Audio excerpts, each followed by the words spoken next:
Ang kapal naman ng mukha ng amo ng ano niyo, boss. Ang amo niyo. 400. Mababa ang tingin ng amo mo sa mga kababaihan. Why is that?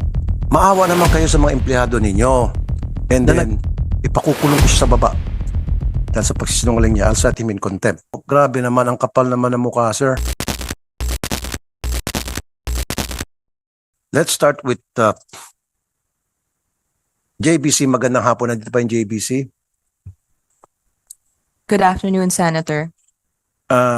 Attorney Cho, so nag-comply na ba yung inyong kliyente? You represent JBC Corporation, right? Legal counsel. Yes, Senator, we are the external counsel for JBC Food Corporation. And after the inspection that ended yesterday, the company has undertaken to comply with all of the directives of DOLE and to copy furnish your office, Your Honor, with a copy of our compliance. And I want a list of all the employees of JBC. And then, especially mga nasa Pakyawan. So those people sa Pakyawan, dapat ma-prorate sila doon sa minimum wage. So therefore, kung sila ay nag-work ng 12 hours, so meron silang 4 hours na overtime. Yes, Your Honor. Right? So kung 4 hours overtime sa minimum wage, ang computation niyan magkano po, Dole? How much is 12 hours? Kung i-base natin, 12 hours nag-work yung isang manggagawa at nagtrabaho siya ng 12 hours, magkano dapat ang matanggap niya sa isang araw? Is that 1,048? Am I right? 1,048.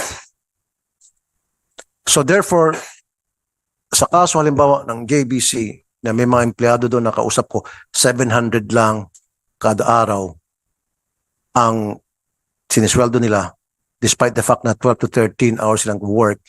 So may utang ang JBC sa bawat Pakyawan empleyado ng 348 times kung ilang taon na sila. Kasi meron sa kanila 3 years na, 4 years na. Okay. Okay? Yes, Senator. Thank you. Thank you, JBC. So, Director Mirasol, make sure na mag-comply na sila at willing naman yung JBC in fairness, JBC Food.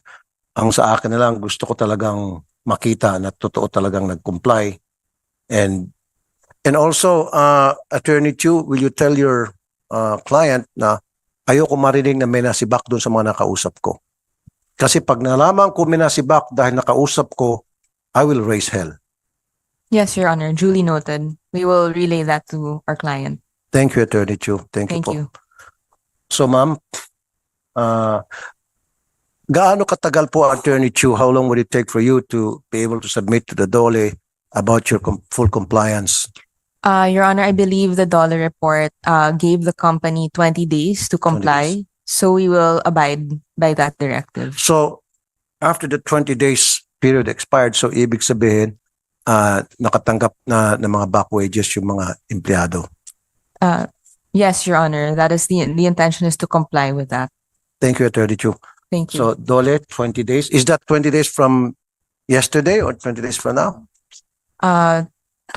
Excluding the first day, Your Honor, Okay. after the inspection. So, pretty much maybe second week of June.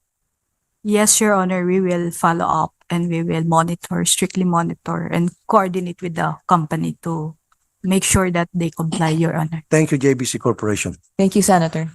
Now, next, yung WL Foods. Good afternoon, Senator. And your name, sir? Attorney Ernesto Urbano, Your Honor. Attorney Umbag. Maraming violation din yung inyong company na nagpapakyawan samantalang hindi naman pala authorized magpa-implement ng pakyawan. Well, they did mention that to me. According to the manager that I talked to, hindi raw po kasi sila aware doon sa... Hindi sa aware na dapat kumuha ka ng permit Well, that was sa the... National that Wage was the- Productivity. That was the admission made to me, Your Honor. But ignorance of the law excuses no one. Yes, Your Honor. So ignorance of the law excuses no one. So anyway, at meron doon na mga casual Ang kapal naman ng mukha ng amo ng ano niyo, boss. Ng amo niyo. 400 pesos. Ang sweldo na doon sa kawawang, pobreng manggagawa. At yung babae at lalaki, may discrimination, gender discrimination. Pag lalaki, mas mataas-taas. Hmm. Ang casual, umaabot pa ng 500, 600. Pero pag babae, 400, mababa ang tingin ng amo mo sa mga kababaihan. Why is that? Well, Your Honor, I cannot answer that at the moment, Your Honor.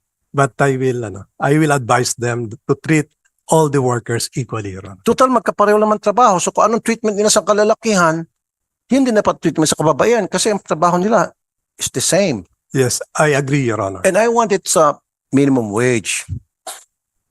Yes, Your Honor. I will advise my client. And also, wala namang violation to, ano, lahat ng mga companies na nandito, ano, including JBC, malalaki company kayo, maawa naman kayo sa mga empleyado ninyo na nagpayaman sa inyo kasi may mga empleyado 15, 17, 18 years half of their lives 20 years almost dinedicate magtrabaho sa company, and you know how much is the salary? Sana magan 670. Yun ang kapalit ng 18 years niyang pagsilbi sa kumpanya. Ang kapalit 670. Ang kapal ng mukha ng kumpanyang yan. Hindi ba? Yung sinasabi ko, dapat habang umaasenso kayo, and I'm not only JBC, but all companies, habang umaasenso yung company niyo, sana pag-asenso niyo rin yung mga tauhan niyo, because kung hindi dahil sa mga tauhan niyo, hindi naman kayo asenso eh. Hindi naman kayo gagawa ng trabaho. Yung manual labor, of course, you can't do that. You would assign that to your workers, and then itong mga workers niyo, inaapi niyo, dapat you give them what's right for them. Sana man lang may increment na habang tumatagal, tumataas yung sweldo. Although hindi man violation yon, kahit na 50 years na, kung talagang makapal ang mukha ninyo, 50 years na, kahit na dyan na mag-rate, ugo-ugo na, i-minimum wage pa rin, wala naman, hindi naman against the law yan. Tama ba, Director Merason? It's not against the law. Pero konsensya nyo na lang. Siguro I will pass a bill. I will study it, and I will pass a bill na dapat habang tumatagal yung mga empleyado, pag na-reach niya a certain point, dapat allowed na siya para sa gobyerno. Para sa atin, sa gobyerno. Increment system na tumataas yung sweldo, umaasenso. Hindi yung nakabaon na lang doon sa minimum wage. I will pass a bill on that. Okay, so WL, 20 days, ang binigay sa inyo ng DOLE din? I understand, Your Honor, that an inspection report was issued. Your Honor. 20 days. So, tulad sa JBC, ibabalik niyo pong mga nalugi na pera ng mga trabahador ninyo, nalugi sa sweldo sa overtime dahil nga nilagay sa pakyawan. Pati yung mga casual na nagsasahod ng 400, makakakuha ng back wage. Tulad yung nakausap ko, 400 and she's been there for 1 year. So, i-ano natin, 4, 5, 6. So, 245 ang refund niya, makukuha niya. I-compute yan daily times 12 months. I will take that up with the management, Your Honor. Thank you, sir. Dole, make sure. Your Honor, we were not able to conduct inspection on the establishment because we were denied access. So, yes, Your Honor. No, I was pa there. We were not denied access. We were able to talk to one of the employee of WL's. But they were not But she able. was resistant though. Wala pa po silang sinasubmit o hindi po namin nakita ang employment records nila, Your Honor. Oh, what's your name, sir? Me, Your Honor. Attorney Urbano, Your Honor. Attorney Urbano, bakit nagmamatigas yung yung I'm not kumpanya niyo? I'm not aware of that, Your Honor. I understand that the labor inspector has visited the establishment, Your Honor, and the inspector were able Who did to, visit your establishment? Your Honor. Sabi mo, na-visit na kayo? Kasama ko yon. Na totoo nga, masyadong pumapalag-palag yung tao niyo doon. Kasi may tatawagan daw, hindi ko alam kung sikat na may tatawagan daw eh.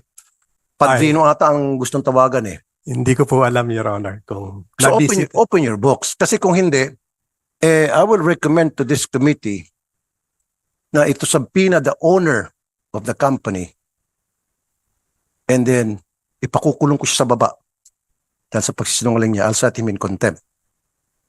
In a blink of an eye, I wouldn't hesitate na ipakukulong siya dyan sa baba. May kulungan kami dyan sa baba sa mga sinungaling.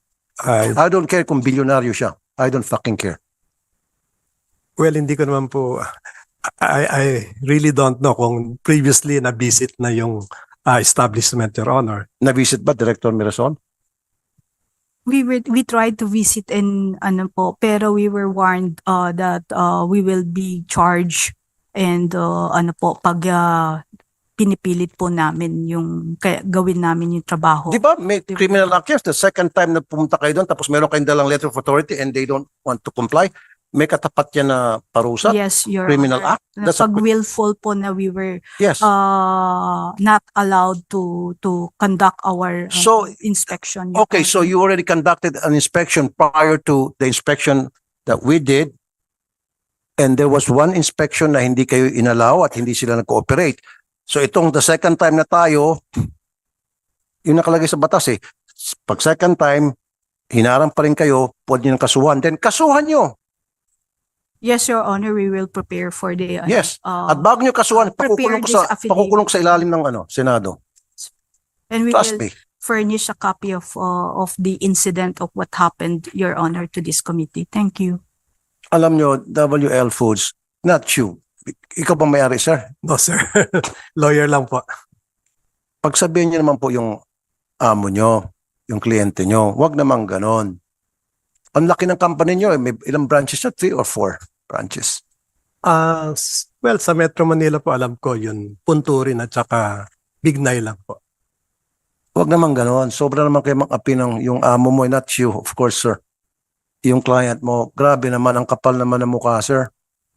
Tapos, nagpapa-implement ng pakyawan na hindi naman siya pala nabigyan ng permiso na magpa-implement ng pakyawan. That is wage theft. That's why may pending bill ako di sa Senate na pag napasa yun, lahat ng mga kumpanya na mandarambong sa mga empleyado ay makukulong. Sa ngayon kasi, ang gagawin lang ng DOLE, slap on the wrist. Huwag mo na ulitin, bayaran mo, iwas na yung mga kliyente nyo. Pero pag napasa yung wage theft loko, makukulong. Because this is what I'm saying all along. Pag yung amo magnakaw sa mga manggagawa sa pamagitan ng sweldo, hindi makukulong sa present setup. Pero kung si tao magnakaw sa kanyang amo, kahit na isang supot na chichirya, pwedeng kasuhan ng qualified theft. That's unfair. And I would like to level the playing field. Pag napasa yung bill ko, makukulong kang amo ka na nanakaw ka sa mga tao mo, sa mga pobreng tao mo. So WL, bukas mo yung, sabi mo sa amo mong magaling, na buksan yung pinto ninyo at yung mga libro i-open sa DOLE. When are you gonna go visit them, ma'am? We will conduct inspection tomorrow po. Tomorrow, sir, attorney? I will advise my client to cooperate, Your Honor. Thank you, sir. Thank you. So, I would expect na by tomorrow, you will allow entry to the inspectors of DOLE. Yes, Your Tama. Honor. Okay. And then you report to me right away, Director Mirasol, ma'am, ano po yung nangyari sa ginawa niyo pag-inspection and then full compliance dun sa nabanggit ko na yung mga sweldo, back wages, may balik sa We mga will do, nagawa. Your Honor. Thank you po. Thank you po. Thank you, Your Honor.